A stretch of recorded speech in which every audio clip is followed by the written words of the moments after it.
तो देखिए पूजा, शुरुआत कर देते हैं। जिस तरीके से हमने बताया था कि संसद का आज आखिरी दिन था, लेकिन एक बार फिर से जो लोकसभा है उसको स्थगित करना पड़ा अनिश्चितकाल के लिए। आधा दिन पूरी खबर की शुरुआत इसी खबर के साथ करते हैं। संसद के मॉनसून सत्र में हंगामे के बीच लोकसभा की कार्रवाई अनिश्चितकाल के लिए स्थगित कर दी गई है।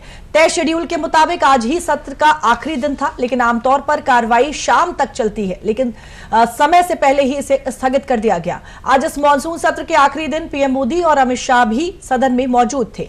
राष्ट्रीय गीत वंदे मातरम के गायन के बाद लोकसभा स्पीकर ओम बिरला ने सदन की कार्रवाई अनिश्चितकाल के लिए स्थगित कर दी है। तो आज सदन में अमित शाह भी मौजूद थे और प्रधानमंत्री नरेंद्र मोदी भी वहां पर मौजूद थे, लेकिन बावजूद इसके लोकसभा की जो कार्रवाई है पूजा देखिए वो नहीं चल पाई है। देखिए सबका, हर किसी का ध्यान इसी ओर था कि किस तरह से प्रोडक्टिविटी यानी कि लोकसभा और राज्यसभा में देखने को मिले, क्योंकि 19 जो बैठकें हैं वो यहाँ पर प्रस्तावित थी, लेकिन 18% से कम लोकसभा में जो प्रोडक्टिविटी है यानी कि इसकी जो उत्पादकता है वो देखने को मिली। हालांकि इसका जो मुख्य कारण है वो गतिरोध ही रहा है। आपको जानकारी दे दें कि संसद के मानसून सत्र का आज आखिरी दिन, जो कि 3 बजे तक चलने था, जिसको लेकर लोकसभा की जो कार्यवाही है उसे अनिश्चितकालीन के लिए स्थगित कर दिया गया है। मानसून सत्र की शुरुआत 20 जुलाई को हुई थी और उसके बाद आज इस सत्र को स्थगित कर दिया गया। लोकसभा के आधिकारिक कैलेंडर में इस सत्र के लिए कुल 19 जो बैठकें हैं वो रखी गई थी। 4 हफ्ते का समय था, 19 बैठकें प्रस्तावित थी। पूरे सत्र में सत्ता पक्ष और विपक्ष के बीच कई मुद्दों पर जो मतभेद है वो देखने को मिला। कई मौकों पर सदन की जो कार्यवाही है वो प्रभावित की गई। हालांकि इसको लेकर कल हमने देखा कि अमित शाह ने सदन के जो पीठासीन अधिकारी हैं उनको भी जो पत्र है वो लिखा कि सुचारू रूप से ये चल सके। लोकसभा में अब तक 18 दिन में सिर्फ कुछ जो बैठक है वो हो पाई है, जबकि शेड्यूल के हिसाब से 108 घंटे काम होना चाहिए था। ये लोकसभा को आपको बता रहे हैं, लेकिन इसकी जो प्रोडक्टिविटी है यानी कि जो उत्पादकता है वो केवल और केवल 18% ही लोकसभा में देखने को मिली। राज्यसभा में भी इस तरह की जो तस्वीरें हैं वो देखने को मिली। 18 दिनों में लोकसभा में 12 बिल पास हुए, राज्यसभा में जो 2 बिल है वो पास हुए हैं। लोकसभा की बात करें तो यहां पर 11 से ज्यादा जो विधेयक वो पास हुए। हंगामे की वजह से लोकसभा का करीब 133 करोड़ रुपए का जो नुकसान है वो झेलना पड़ा है। बिल्कुल, देखिए जिस तरीके से 133 करोड़ रुपए बर्बाद हुए हैं, यानी संसद का जो मॉनसून सत्र था पूजा, इस बार भी लगभग पूरी तरह से विपक्ष के हंगामे की भेंट चढ़ गया। हालांकि विपक्ष के हंगामे के बावजूद इस मॉनसून सत्र में सरकार कुछ हद तक बिल पास करवाने में कामयाब रही। कौन कौन से वो बिल इस सत्र में रहे जो आगे बढ़े हैं, जरा एक बार उस पर भी नजर डाल लेते हैं। कौन कौन से वो बिल रहे? परीक्षाओं में धांधली रोकने वाला anti paper leak bill, Kerala का नाम बदलकर केरलम करने वाला बिल, डिजिटल जन्म प्रमाण पत्र और नागरिक पंजीकरण बिल, सुप्रीम कोर्ट में जजों की संख्या से जुड़ा हुआ बिल, सूक्ष्म लघु और मध्यम उद्यमों को भुगतान के लिए एमएसएमई विधेयक, साथ ही साथ इनकम टैक्स और टैक्स सुधार से जुड़ा बिल, राष्ट्रीय सहकारी विकास निगम संशोधन विधेयक और खनन क्षेत्रों में सुधारों और राज्यों की मांगों से जुड़ा विधेयक पास करवाने में जो कामयाबी है वो हासिल की गई। हंगामे के बावजूद पूजा देखिए कुछ ऐसे बिल रहे जिन्हें पास कराने में जो कामयाबी है वो मिलती हुई नजर आई है। तो देखिए सरकार की स्ट्रेटेजी, रणनीति यही थी कि ज्यादा से ज्यादा जो लोकसभा है और राज्यसभा में जो विधेयक है, जो बिल है, उस पर सार्थक चर्चा हो। और अगर यहाँ पर लोकसभा की बात करें तो 11 से ज्यादा जो विधेयक, जो बिल है उस पर चर्चा हुई है, लेकिन विपक्ष का इस पर भी अपना जो रवैया है वो देखने को मिला है। विपक्ष का कहना है कि बिना सार्थक चर्चा ही यहां पर जो बिल है वो पास करा दिए गए, उस पर चर्चा नहीं हुई। वहीं अगर बात करें कि सत्र के दौरान कौन कौन से ऐसे बिल रहे हैं जो विपक्ष की जिद के आगे पास नहीं हो सके हैं, उनका जो रवैया है वो देखने को मिला, वो आपको ग्राफिक्स के माध्यम से बता रहे। विदेशों से मिलने वाले चंदी और फंडिंग के नियमों को और कड़ा करने वाला FCRA बिल इस सत्र से में पास नहीं हो सका है। इन सब के बीच शिक्षा सुधार विधेयक दोनों सदनों की संयुक्त समिति के पास विचाराधीन है। सीटों के नए सिरे से निर्धारण को लेकर परिसीमन बिल पर सरकार विपक्ष को राजी नहीं कर पाई है। तो FCRA पर भी यहाँ पर जो जोर है बिल्कुल पूजा। और इस खबर पे ज्यादा जानकारी के लिए हमारे साथ हमारे सहयोगी संतोष चौधरी जुड़ रहे हैं। संतोष, जिस तरीके से देखिए इस बार का जो सत्र रहा, हंगामे की भेंट चढ़ा। हालांकि कुछ बिलों को पास करा दिया गया, 1300 करोड़ का जो नुकसान है वो भी सामने आया है। जनता के पैसों से ये जो सदन है वो चलता है, बावजूद इसके लगातार हंगामे की वजह से क्या आपको नहीं लगता जनता के जो तमाम मुद्दे हैं वो पीछे छूट जाते हैं? और इसकी जो जवाबदेही है वो कौन तय करेगा? संतोष,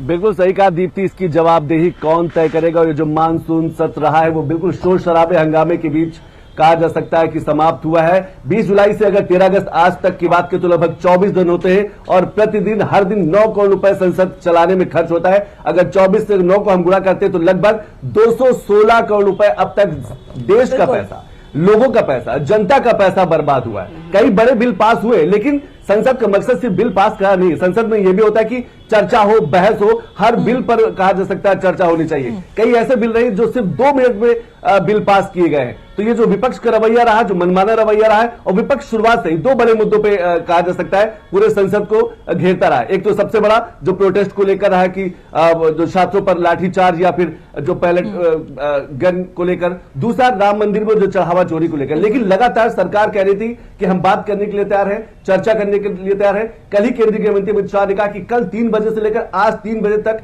केंद्रीय गृह मंत्री अमित शाह संसद में मौजूद रहेंगे और किसी भी विषय पर चर्चा हो सकती है। लेकिन विपक्ष के मुद्दे बदलते रहे और कहा जा सकता है ये पूरा जो मानसून सत्र रहा है, पिछले कई सत्रों को अगर हम जोड़ डालें तो सबसे ज्यादा प्रभावित सत्र रहा है। कई बड़े बिल लटक गए, चाहे एफसीआरए बिल जैसा जो महत्वपूर्ण बिल है वो जेपीसी यानी ज्वाइंट पार्लियामेंट कमेटी को भेज दिया गया, या फिर हम कहा जा सकता है कि दूसरे परिसीमन के बिल की बात करें, महिला आरक्षण की बिल बात करें, एफसीआरए की अगर हम बात करें दीप्ति, तो एफसीआरए बिल इतना महत्वपूर्ण है कि 2019 से लेकर 2022 के आंकड़ों की बात करें तो 55,000 करोड़ रुपए विदेशी फंडिंग इन एनजीओ को मिला है। सबसे बड़ा सवाल सरकार का यही कह रहा था कि जो एनजीओ हैं, जो सामाजिक संगठन हैं, वो अगर विदेशों से चंदा लेते हैं तो उन्हें बताना चाहिए कि चंदा कहां से आया है और किन किन मद पर वो खर्च कर रहे हैं। क्योंकि कई बड़े ऐसे आरोप रहे हैं, कई बड़ी ऐसी जानकारी जांच सामने निकल के आई है कि जो सामाजिक संगठन है ये सरकार के खिलाफ काम करते हैं, देश के खिलाफ काम करते हैं, सरकार की योजनाओं के खिलाफ काम करते हैं। तो कुल मिलाकर कहा जा सकता है कि इस बार का जो मानसून सत्र रहा है वो बिल्कुल काम नहीं हुआ। लोकसभा में सिर्फ पर इन सबके बीच संतोष, क्योंकि ये भी जानकारी सामने आई किरण रिजिजू की तरफ से, ये भी जानकारी सामने आई क्योंकि अभी देखिए राज्यसभा तो चली रही, लोकसभा अनिश्चितकाल के लिए स्थगित कर दी गई है। लेकिन किरण रिजिजू की तरफ से कहा जा रहा है, प्रस्ताव रखा जा रहा है कि विपक्ष अगर तैयार है तो इस सत्र को आगे भी एक्सटेंड किया जा सकता है। क्या लगता है वहां पर भी सहमति बनेगी या फिर गतिरोध ही देखने को मिलेगा? पूजा, अभी तक विपक्ष का जो रवैया रहा है वो इससे लग नहीं रहा कि वहां पर कोई सहमति बन पाएगी। अगर सहमति बननी होती तो इन 24 दिनों में किसी भी एक बिल पर बात हो जाती। केवल दो ऐसे बड़े बिल रहे जिन पर चर्चा हुई है, एक प्रोटेस्ट वाला बिल की बात करें और एक जो जजों की संख्या बढ़ाने वाले बिल की बात करें। बाकी किसी भी बिल पर चर्चा नहीं हो पाई। तो विपक्ष का जो रवैया रहा, जो मनमाना रवैया रहा, विपक्ष के मुद्दे बदलते रहे। विपक्ष इस बार संसद के अंदर से ज्यादा सड़क पर रहा है, धरना प्रदर्शन करता है। संतोष, यहाँ पर हम देख रहे हैं कि सड़क से लेकर संसद तक, चाहे अमित शाह की बात कर ले, सत्ता पक्ष के एक नेताओं की बात कर ले, एक आक्रामकता के तौर पर जो जवाब है वो दिया गया है। क्या लगता है कि बड़ी जो स्ट्रेटेजी है वो भी देखने को मिली है? दूसरी तरफ विपक्ष की तरफ से भी सवाल है कि क्या जब जवाब देने को सरकार तैयार है, विपक्ष सुनने को तैयार नहीं है, तो आने वाले आगामी विधानसभा चुनाव को लेकर विपक्ष की रणनीति है कि सुनने को तैयार नहीं, अपना मुद्दा रखेंगे? बिल्कुल पूजा, लग तो यही रहा है कि इस बार के जो विपक्ष रहा है वो मनमाना रवैया रहा है और संसद के अंदर बिल्कुल बहुत कम रहा है, सड़क पर ज्यादा रहा है। वो कहीं ना कहीं हो सकता है कि उत्तर प्रदेश के चुनाव को लेकर शायद इसीलिए राम मंदिर जो चंदा चोरी व चढ़ावा का मुद्दा था उसको एक सियासी मुद्दा बना दिया था, 2027 के मुद्दा बना दिया था। जबकि देश की जनता के पैसे से संसद चलती और समय यह था कि मानसून सत्र में जितने महत्वपूर्ण बिल थे उसमें चर्चा होनी चाहिए थी, संवाद होनी चाहिए थी। जो बिल 2 मिनट में पास हुए, 3 मिनट में पास हुए, उन पर एक प्रॉपर बहस होनी चाहिए थी। लेकिन विपक्ष ने इस बार के इस मानसून सत्र को पूरी तरीके से सियासी रणभूमि बना दिया था 2027 के चुनावों को लेकर। और शायद इसीलिए उसके अपने 2 ही बड़े मुद्दे, एक तो प्रोटेस्ट को लेकर, छात्रों पर कहा जा सकता है लाठीचार्ज को लेकर, और दूसरा राम मंदिर में जिस तरीके से चढ़ावा चोरी को लेकर विपक्ष ने उस मुद्दे को पकड़ा। और सरकार के लाख कहने के बावजूद किरण रिजिजू लगातार कहते रहे, केंद्रीय गृह मंत्री अमित शाह कहते रहे कि चर्चा करिए, आप बहस करिए, संसद में बात करिए, कहा जा सकता है कि आंकड़ों के साथ बात करिए। लेकिन विपक्ष सिर्फ और सिर्फ मकर द्वार के आसपास, यानी कि संसद के जो मकर द्वार के आसपास,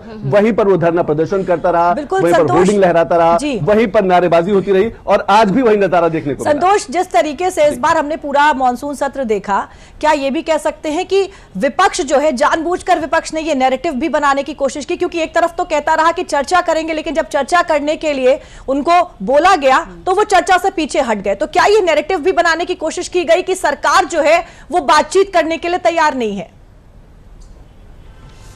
बिल्कुल आपने सही कहा दीप्ति, ये एक नैरेटिव सेट किया गया सरकार के खिलाफ की सरकार बातचीत करने के लिए तैयार नहीं, लेकिन जबकि संसद के पहले दिन से लगातार जो संसदीय कार्य मंत्री किरण रिजिजू उनके बयान आते रहे। कल हमने केंद्रीय गृह मंत्री अमित शाह का बयान सुना कि वो चर्चा के लिए तैयार हैं, वो बातचीत के लिए तैयार हैं, वो कहा जा सकता है कि बिल पर बहस करने के लिए तैयार है, जवाब देने के लिए तैयार है। लेकिन विपक्ष जो है उसको लगा कि इस बार संसद अगर चल गई तो कई और बड़े मुद्दे उभर करके सामने आ सकते हैं। अगर पेपर नीट लीक बिल की बात होगी तो 2004 से लेकर 2014 के बीच में, यानी कि जब कांग्रेस की सरकार थी तब उस समय कितने पेपर लीक हुए, क्या कुछ मामले रहे, वो भी उभर कर सामने आए। और शायद इसीलिए विपक्ष ने इस बार एक नैरेटिव सेट किया कि संसद के अंदर नहीं, संसद के बाहर यानी कि सड़क पर वो अपने जो कहा जा सकता है कि अपनी बातें हैं वो रखेगा। और वैसे भी इस समय सोशल मीडिया का जमाना है, विपक्ष को लगा कि बाहर रहेंगे, रील्स बनेंगी, सोशल मीडिया में जाएगी, उसकी बातें होंगी, इसका भी असर साफ तौर पर देखने को मिला है। बिल्कुल बिल्कुल संतोष, बहुत बहुत धन्यवाद इस तमाम जानकारी के लिए।